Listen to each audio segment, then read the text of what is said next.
Middle east में हाल ही में बरपे तनाव के बाद ईरान ने दावा किया है कि उसने इसराइल के कई उन्नत ड्रोन्स जिनमें ऑर्बिटर 5 और हर्मीस 900 जैसे ड्रोन शामिल हैं उन्हें अपने हवाई क्षेत्र में कब्जे में लिया है। यह घटना इसराइल के लिए जासूसी करने वाले एजेंट्स की गिरफ्तारी के कुछ ही दिनों के बाद सामने आई है, जिससे दोनों देशों के बीच तनाव और ज्यादा बढ़ सकता है। इस घटना ने न केवल सैन्य और खुफिया क्षेत्र में हलचल मचाई है, बल्कि ईरान की रिवर्स इंजीनियरिंग की क्षमता को लेकर भी चर्चा तेज कर दी है। ईरानी रक्षा मंत्रालय के सूत्रों के मुताबिक जून 2025 के अंत में ईरान की वायु रक्षा प्रणालियों ने इसराइल के कई ड्रोन्स को निशाना बनाया, जिसमें ऑर्बिटर 5 जो एक उन्नत निगरानी ड्रोन है और हर्मीस 900 जो मध्यम ऊंचाई और लंबी दूरी के हमलों के लिए जाना जाता है, वो ड्रोन शामिल हैं। इसके अलावा कुछ विस्फोटक लोड वाले FPV यानी फर्स्ट पर्सन व्यू क्वाडकॉप्टर्स को भी कब्जे में लिया गया है। ईरानी सेना ने दावा किया है कि ड्रोन उनके हवाई क्षेत्र में घुसपैठ कर रहे थे, संभवतः खुफिया जानकारी जुटाने या हमले की योजना के तहत। ईरान की सरकारी मीडिया ने एक वीडियो भी जारी किया जिसमें ऑर्बिटर 5 ड्रोन को खोलते हुए दिखाया गया है।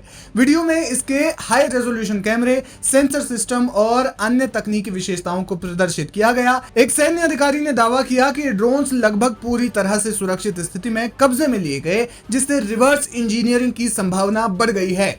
इस घटना से कुछ ही दिन पहले ईरान ने घोषणा की थी कि उसने इसराइल के लिए जासूसी करने वाले कई एजेंट्स को गिरफ्तार किया है। ईरानी खुफिया मंत्रालय ने दावा किया कि एजेंट्स इसराइल की खुफिया एजेंसी मोसाद के लिए काम कर रहे थे और देश के भीतर गुप्त सैन्य और परमाणु सुविधाओं की जानकारी इकट्ठा कर रहे थे। Aim right, achieve big. At KR Mangalam University, we provide you the platform to turn your dreams into reality.